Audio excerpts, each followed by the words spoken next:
Somebody once said, tell the story like nobody has ever heard before. My name is Jacqueline Nkasa, but you can call me Jackie Gasa or Mama Jackie. So in this video, I am going to be sharing how I was born and what happened to me. Okay, so I'm going to start with a very simple. I was born in the Viejeros Hospital in Pretoria. And I want to live forever, but apparently we're given a certain time period in this lifetime, okay? But anyway, like I said, I was born in the Viejeros Hospital, which is in Pretoria. So my mom was working there, and I got my name Jacqueline from a white lady that my mom used to work with. So apparently she wasn't really prepared for me, so she didn't have names out for me, you know. I was just kind of that kid that just popped up out of nowhere, okay? I didn't really pop up. I didn't really understand why she didn't have a name for me, but anyway, the lady was generous enough to give me the name Jacqueline. And yes, it's crazy that still till today my mom doesn't know how to spell my name or write my name correctly. Like I always had to correctly, like she's not my mom. But anyway, I was born in Victoria, and from there my mom took me home, which home at that time was Mamelodi, and yeah, that's where I lived until I was 3 years. And when I was 3 years, my mom was still trying to get her life together, you know, and she didn't really like the idea of me always being at creche and not really being able to take care of me and all of that. So one time she went to go visit my aunt in Limpopo. So yeah, she didn't have a lot of clothes packed for me and all of that. And my aunt at the time was living by herself.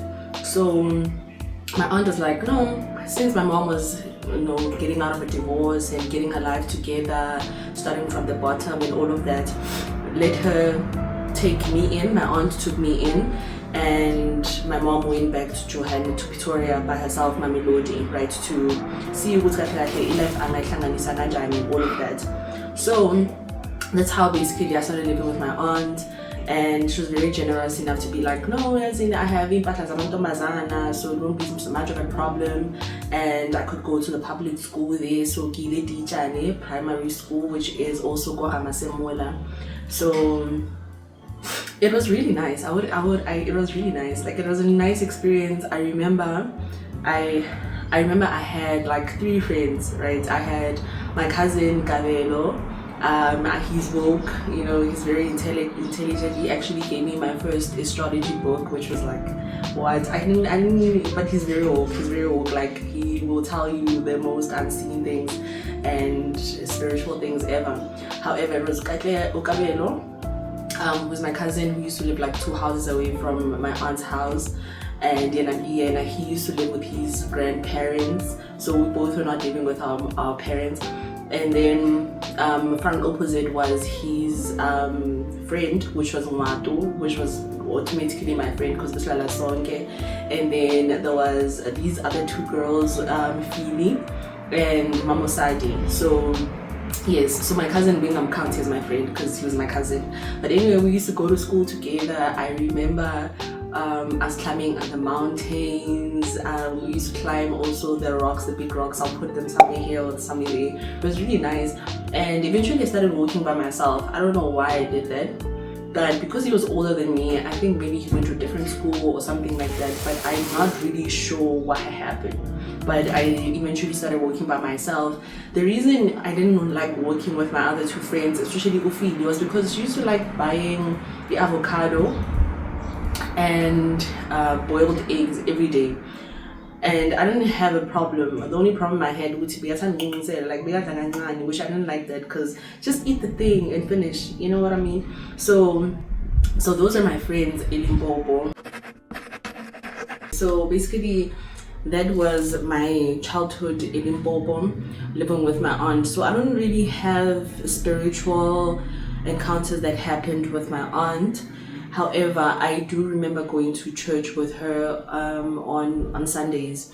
So this was my basic routine, especially on a Friday.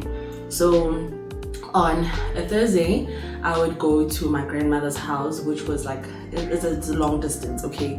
So I would go to my grandmother's house, and this way I will meet my other cousins. So I used to like it there because it was also closer to school.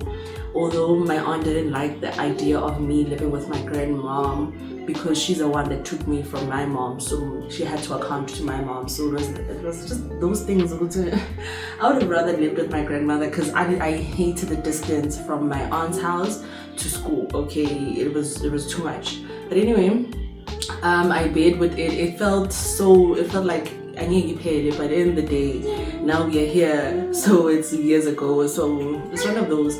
But anyway, so I would go to my grandmother's house on Thursday, and then on Friday I would go to school early, and then from school I would go to my uncle's house. The reason I like going to my uncle's house is that now I would go with him to his church, which was ZCC, so he was ZCC member. I wouldn't say I had any spiritual encounters with the ZCC church, although I know that they're very disciplined. So that's one of the things that I learned from them, being disciplined, doing the things that you say that you're gonna do, and then all of that. So they're more about morals, and I didn't really get to know the church more because I was very young. However, I did like the music, I did like the dancing, you know, I was there for the vibes, you know what I mean? So yes, I went to ZCC on Friday. I even had the uniform. I also didn't like the tea, so I was not really a ZCC type of person, you know.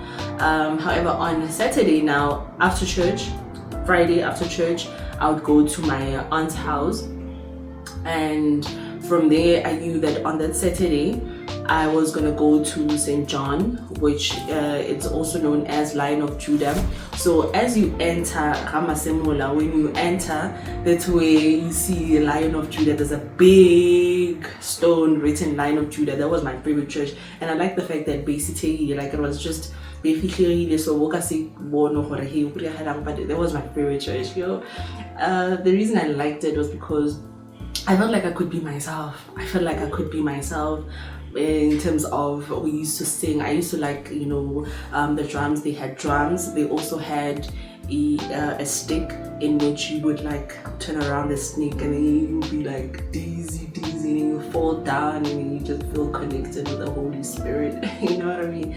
So I like that vibe. I don't know why I liked it. I also liked their teachings. I was very involved in the church. And this one time where I was just by myself. It was the only church I could go to by myself, so I had no parental guidance. I had no parents tell me what to do. However, the guide or the teacher at that time was very, like, she liked me. I liked me too. You know, she called my aunt over and was like, oh, you know, she's very intelligent. I was like, okay, that's nice. Anyway, so I also had a uniform. So I had a uniform for ZCC, I had a uniform for St. John. Although I learned that you're not supposed to have uniforms in every church, I had a third uniform on Sunday. That's where I would go with my aunt to church, called Lutere. So Lutere, they wear black and white. So Lutere, I like the choir, I like the hymns. You know, I was just not fond of the preaching, you know, because it was very dreadful, you know. It's either I'm sleeping or... And I didn't like the fact that I couldn't leave when I wanted to. That's one of the things I didn't like about Butere. But it was good. It was good. Apparently now they are not following regulations. I mean, like, a lot of people are not following regulations. Even our government is not following regulations. So what more other people? Yeah, so that is that part. So those are the churches that I would say build a foundation for my spirituality and understanding God, you know, and understanding God before the world taught you about God, basically. So I'm gonna move into the first time I experienced anxiety and detachment, right? So because I was living with my aunt and rotating with my grandma and my basically I was everywhere, you know what I mean? Like I didn't really have a home. I knew that my aunt's house was not my home because when her kids would come over, they would occupy the space, and I would feel left out. And in that moment, I would decide to go live with my grandma until they leave, because I don't like feeling displaced and all of that. So yes, and not that they made me uncomfortable. I just wanted to give them space, you know, so that they can enjoy their home. And Nami, I always liked to be myself, and I could be myself when they're not around. So when they're around, I would go to my grandmother's house. So sometimes I would overstay my welcome at my grandmother's house, because I was not visiting my cousins, I was literally living with my cousins. So yeah, basically I enjoyed living with my grandmother a lot. And however, I started experiencing spiritual problems or whatever, but spiritual encounters. So at the same time, there was this Mrs. Fish. Apparently she used to at a certain time or certain season, she would pull through, and when she would come, then there would be a sudden change in the weather, right? So in that instant, every child had to have a bracelet and a protection belt. So it's like strings that you had to wear on your hand and on your waist, right? So you couldn't just get it, so you had to go to a healer or a seer or a sangoma, basically. However, the lady that we went to was wearing all white, and she used to use water and prayer and candles. So I went with my grandmom there so that, you know, because at school apparently I was also having issues and all of that, because in Limpopo there's a lot of witchcraft, you know. So yes, we went there. I didn't know much, you know, but I trusted my grandmother's judgment, and we went there to consult. And basically we ended up getting the bracelet. She gave me a bracelet. I was happy to have it. You know, I don't know why I was happy to have a protection belt and a bracelet, but I was happy to have it. And I remember my grandmother saying that, and the healer saying that I needed to switch off the candle, like stop the candle with my fingers. What, you trying to burn me? So I never did. My grandmother did, but I felt like, why didn't I just do it, you know? And she didn't tell me that you had to lick your two fingers with and then when you have the saliva you can switch it off. But anyway, that's what she did. And we went back home, and I remember my mom visiting, and as she visited, she pulled through, and one geza, because I was still a child at that time, one geza, and as she was bathing me, she saw the safety belts. Oh, she got angry. She was like, what are these safety belts doing? And at the time, yes. Okay, so at the time, there was already an incident that had happened with one of the children that were like in the area, where the child ended up dying because they didn't have protection belts and bracelets, right? So my mom came Zalwane, right? So she is a born again Christian. So when she came and she saw those belts, she was like, what? Ain't no way my child has these things, I'm taking them off. So she cut them with a scissor, and she threw them in the toilet outside, because we used to go to the toilet outside. We never had an inside toilet or flushing toilet. And I was like, what? How can she do that? How can she do that? Like, already there's a child that passed away because of this mamkebe that I've never seen, that I don't want to see, because apparently if you see mamkebe you're gonna die. So why is she doing this to me? And I don't even know this lady. Apparently she's my mom. Apparently I didn't even know what it meant to have a mom or a dad at that time. So the safety belts were gone, and she instructed me to not go to any church. I was like, okay. I stopped going to the churches because, like I said, she's a born again Christian, and she only believes in her own religion and belief system. So I was like, okay, I had heard with whatever she said, and I went with it. So then that's when I started having a spiritual disconnection. I used to just play around and just being a kid, honestly, and not experimenting with spirituality at all. And the first time I would say I experienced the attachment is that my mom and dad, they used to come visit. However, I never really had a real experience of what it means to have a parent, right? I had guardians. So one time she came to visit with my dad, and I didn't understand why they used to come, because every time they would leave, I would have to cry and they'll never come back. So I didn't understand why because these people are gonna leave, they're gonna give me pain. Basically, I just saw it as pain because they come and they leave, so they might as well not come anymore. So as they were sitting there, I also have a curfew, okay? So I didn't know what to do. Should I now listen to them because they're my parents?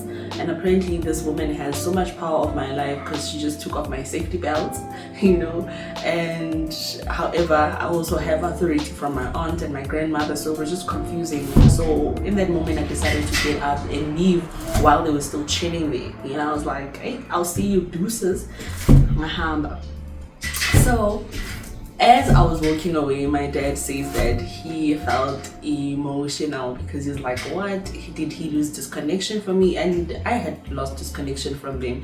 Even now, I don't really have an attachment, or, I do feel some, but I don't really feel anything, But that experience shook both of them, because that's when they realized that they had lost me.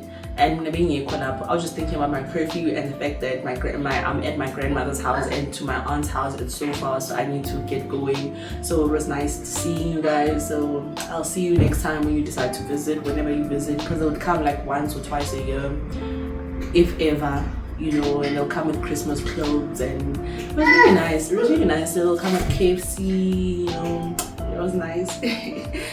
So from there, that disconnect, my mom saw it fit to even though she's still trying to get her life together, she doesn't know when her life is going to get in order, so she might as well antate, and she'll see how life goes.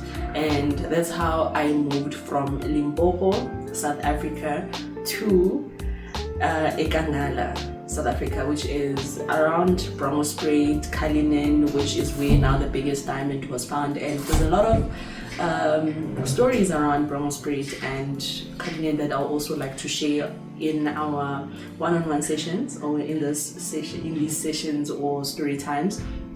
So yes, that's what happened. Then I was moved to Ekangala, which I didn't really like because I wasn't consented. Nobody, but I realized that I was a child and everybody was making a decision with my life that I had no control over. So I moved to Ekangala, and I was excited to now live with my mom, because I was wondering, how does living with your mom feel like?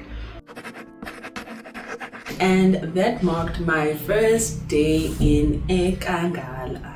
Hey, it was my first time seeing green grass. So yes, it was my first time seeing green grass.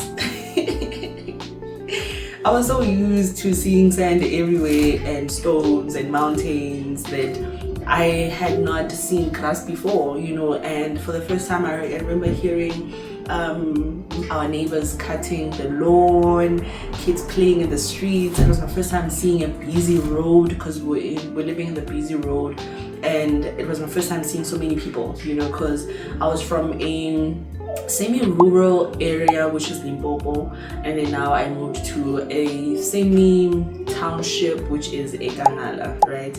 So yeah. Now, because we're talking about spirituality, there's a lot of stories that I can tell from there, because that's where I learned a lot about myself. Not truly myself, but I was figuring myself out.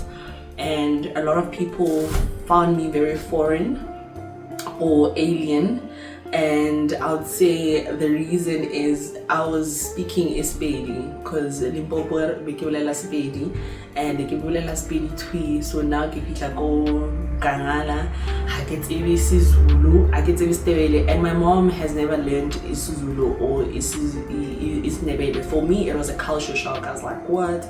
These people don't hear what I'm saying. I don't hear what they're saying. And I remember there was this time I was standing by the gate, just admiring the fact that it's a busy road, admiring people passing by. It's the simple things, guys, that light up my world. So this couple passed by. They were like, "Hello, Nika Malago." I was like, "Hey, Nika Malago." Hey, I went and ran to my mom. I'm like, "Yo, mama, hey, I'm sorry, Ori, Ubanika Malako, Picha Ubanika Malako." It's like, no. She's not calling you Ubanika Malako. She's asking you, "What's your name?" I was like, "Oh, so Ubanika Malako means what's your name?" But from then, I knew that I needed to learn the language, because I was not about that life. Most people are gonna talk and I don't know what they say. So it was a challenge because I was moving from a different school to a now white school or semi-white school, and they were speaking Afrikaans and English, and at home they're speaking isiZulu and Isindebele, and my mom is speaking Isipedi, which is mixed with Istswana from Mamelodi. So it was very hard for me to pick up a language, right?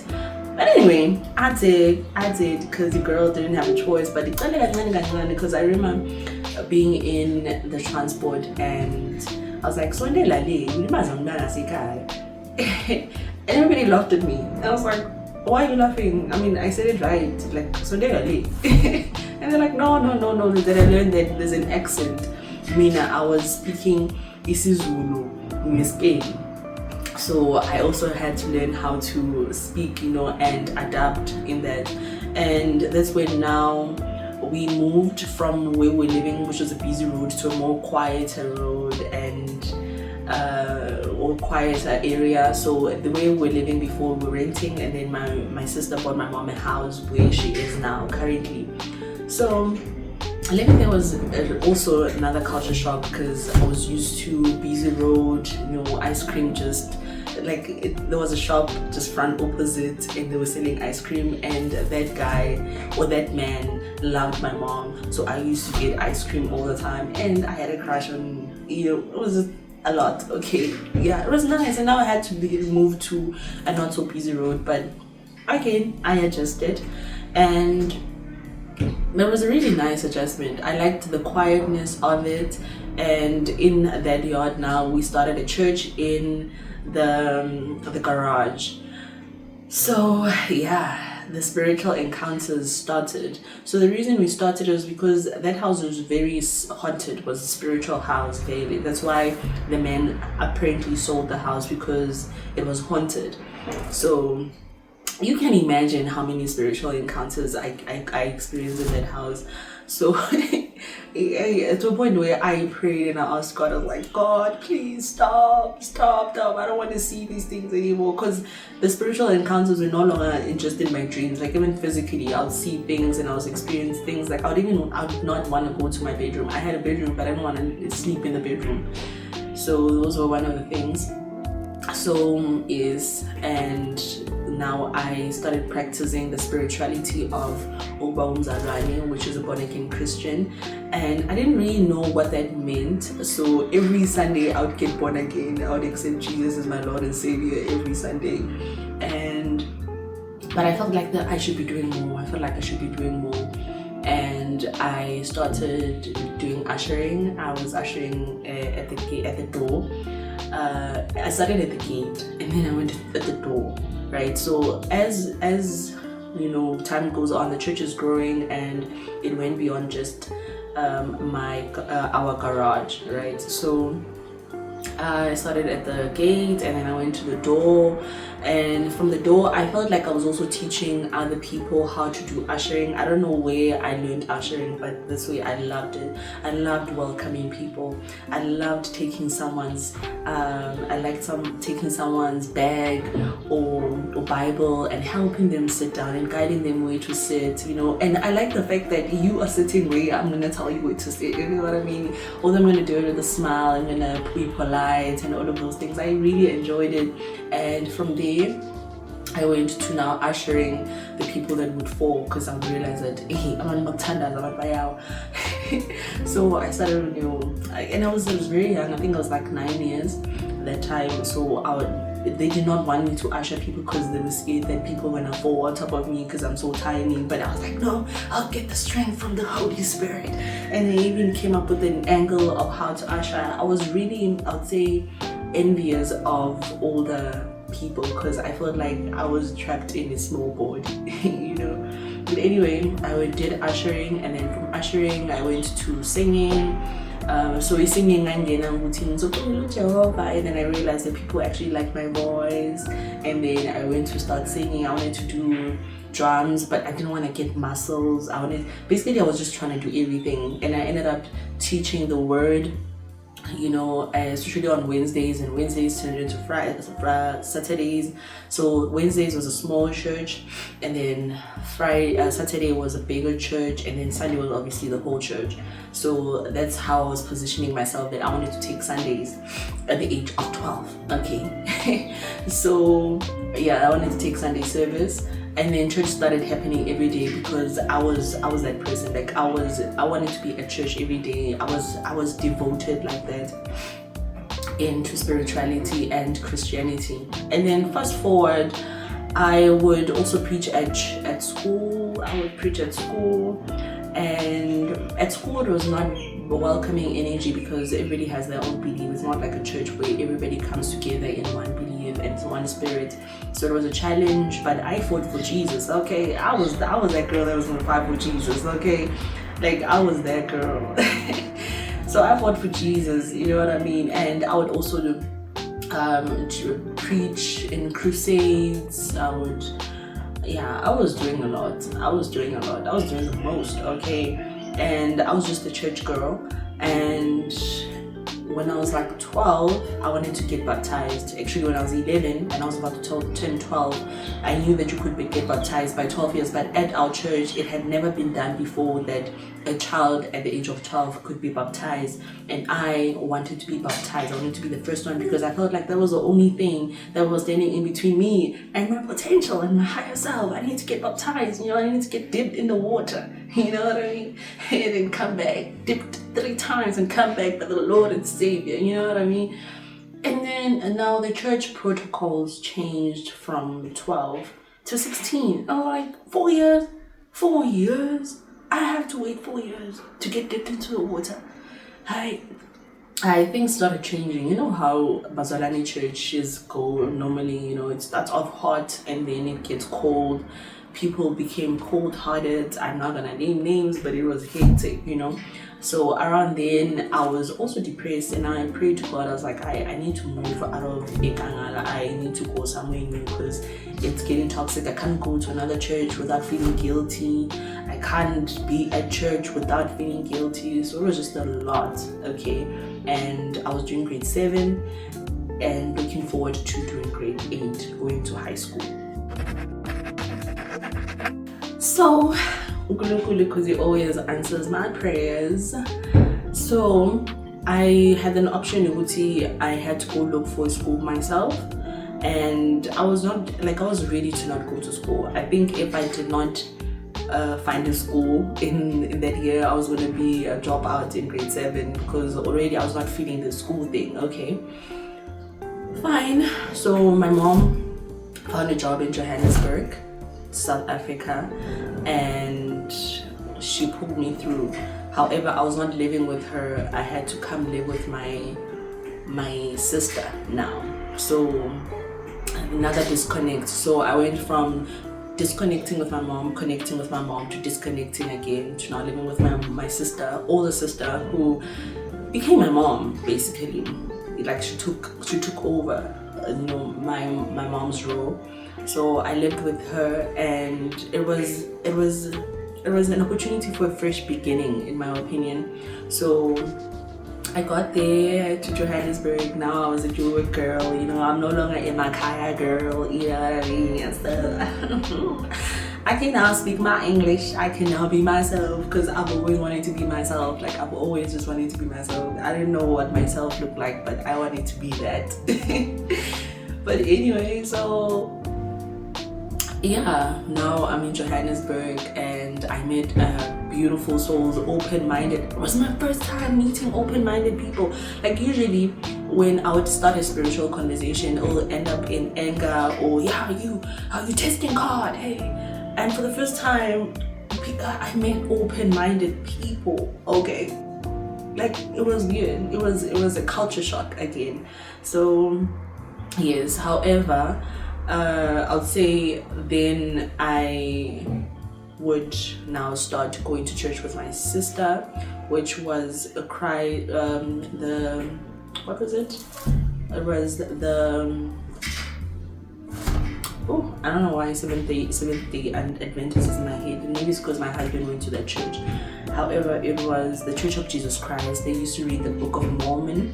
I didn't like the fact that they were reading the Book of Mormon because I also had spiritual conditioning from my previous experiences with the previous church, in which I was not even allowed to go to another church. So going to that church and now reading the Book of Mormon instead of the Bible. Not that they disregard the Bible, they have the Book of Mormon. I never read it, I did not judge it.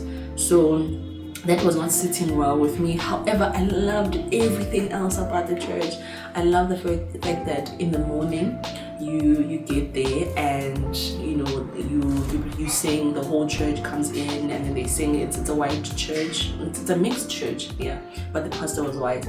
So you sing, and then after see you sing, the pastor gives the word of the day, and then from there everybody goes to their own respective age groups. And that's one thing I used to want at my previous church. I just wanted to be with my age mates and obviously have someone who's a teacher as a guide to basically talk to us. But I don't like the fact that I was talking to Abama Batala, because they always used to like belittling us and all of that, like our voices were not heard. For the first time I could ask spiritual questions and most of the spiritual questions were not answered.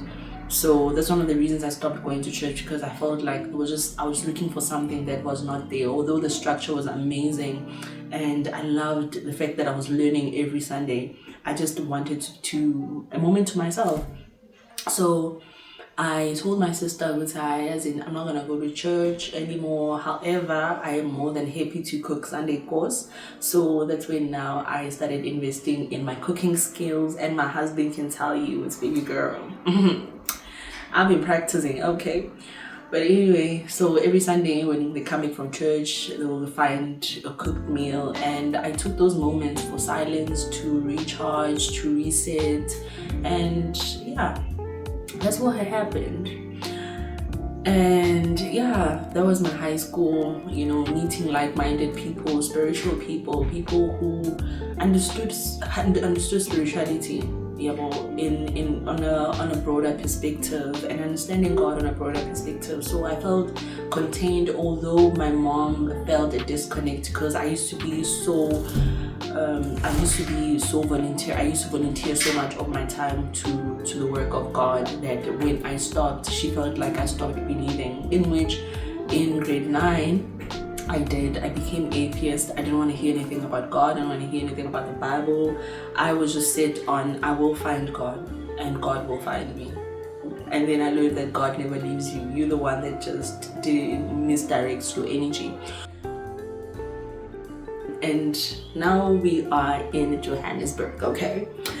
Where the money resides, where the gold resides, okay? And like I said, I started at my sister's church and I was not really feeling it, but I was still longing. Like, I did not disregard Nkulunkulu, and I didn't want to go to church just because my mom was saying that I need to go to church. So there was a church nearby. It's called Christ Embassy. I loved that church. I loved that church. I felt like it was really nice. I was not there long enough to witness the drama, because apparently with every church there's a drama, but I was there long enough to experience the harmony. So on Fridays I would have youth day. Oh, it was nice. Get there, play games, get to know each other. It was really nice. Nobody was judging nobody. It was just like the youth, it was like youthful energy. And from the Fridays I started going on the Sundays, but I didn't want to start a religion. I didn't want to start something that I could not handle. So I would go, sometimes I wouldn't go. And I like the fact that they didn't judge me for not coming. They didn't judge me for not participating, and it was really nice, and fast forward now to in that spiritual lingo, I experienced a life shock, and in that life shock I had to find myself again, and in finding myself I found myself pregnant. Girl, I got pregnant at I think 17. I was turning 18 and I gave birth at 19. So yeah, after I fell pregnant in matric, I decided to go to Ekangala again so that I can raise my child until at least under 1 year. So I went back to Ekangala and I realized that not much has changed. A lot had changed, but a lot had not changed at the same time. And I had changed, okay. So yes, I came back and I was more to myself. I would attend church because my son's grandparents are part of that church, but I was not there. Like, I felt like I needed to be doing something else with my life, but here I was, you know what I mean? And I realized a spiritual disconnect, and for the first time I chose myself. I chose to not participate in spirituality until I understood what I was practicing or what I was partaking in. So I'm gonna fast forward again to now a year ending and finally going back to Johannesburg, because that's where the hustle's at. So I went to UJ. I enrolled in UJ and I was doing accounting. So I got there and it was really nice. For the first time, I couldn't wait. It's just something I realized that it's my moon. My moon is in Sagittarius. I love freedom. Okay, I love me some freedom. Like, give me freedom, give me happiness. Okay, so that's what happened. I got through to UJ. I felt like it was a reset. It was a reset spiritually, physically, emotionally, mentally, everything. I felt like it was a reset. It was my turn to be myself. So that's what I did. And the first year it was really hard to adjust, motherhood, being a daughter, at the same time being a friend, being a student, being an advisor, because I was juggling a lot at the same time. However, second year I managed everything. I moved out and I went to race.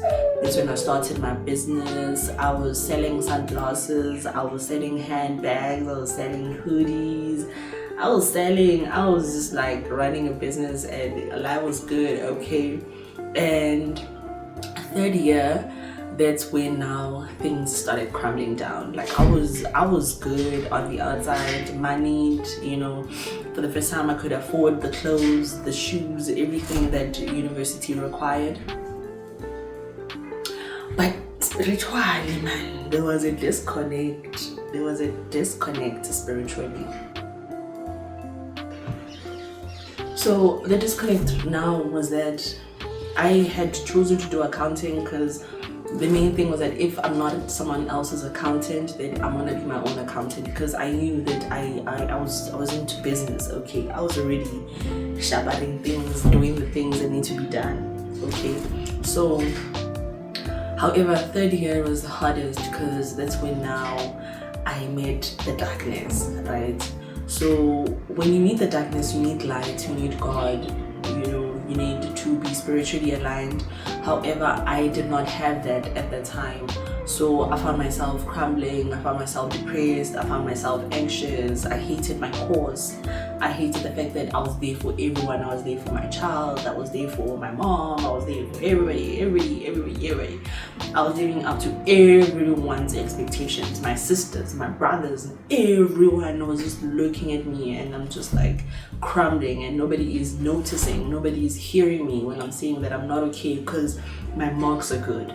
I'm making money at school. You know, my sister would even call me to her job to sell sunglasses and bags, and I would sell out. I would get orders. Like, I was good. There was no reason for me to drop out. And now looking back, I'm just like, I was okay. I was doing okay, you know, but spiritually, there was just something that was calling me, you know, it's really in the silent moments, in the echoes when I was studying, and for some reason things were not getting into my brain anymore. Like, I was a 90s girl, especially when it came to accounting and mathematics. I love me some numbers, okay? Give me some numbers and I'll show you magic, okay? So however, I was not doing good. I was not doing good spiritually. You know, I was depressed in such a way that I would constantly go to the doctor and ask for sick notes. I was missing assignments. Going to UJ Ulink was a lot. All of a sudden, I didn't want to do the assignments. I didn't want to submit. I didn't submit. But for some reason, without submitting, even though I was not submitting, I trusted that I was going to pass the exams. I stopped attending. You know, everything just took a slow down. Like, everything slowed down. I did not feel eager to sell anymore. I didn't want to do anything. I just wanted to be at home sleeping, like watching a movie. I remember I binged watched How to Get Away with Murder, and I wanted the next series, you know, because I was avoiding this thing that I didn't know what it is, but I can hear it calling my name. So I've eventually, after missing a couple of exams, my doctor was like, no, why don't you change your course? You know, maybe the course is the one that just depressed me. So I was like, oh, okay, maybe let me go look for something else. I looked into fashion designing, graphic designing. I looked into law. What did I miss? What did I not look into? I looked into everything, but nothing was speaking to my soul. I was like, oh God, what am I gonna do? What am I gonna do? Because this is calling me to go to another university or drop out. And yes, I'm making money, but it's not enough money to pay my tuition, you know. Yeah. However, I remember I had a friend circle, so we used to always have a J with my friends. So one time there was this girl that just stood out, you know, in the friend circle. Her name, I'm gonna just call her Memes. I know she goes by a different name now. So I got drawn to her, you know, she's a healer, she's a spiritualist. So, and I went to her and I was like, hey,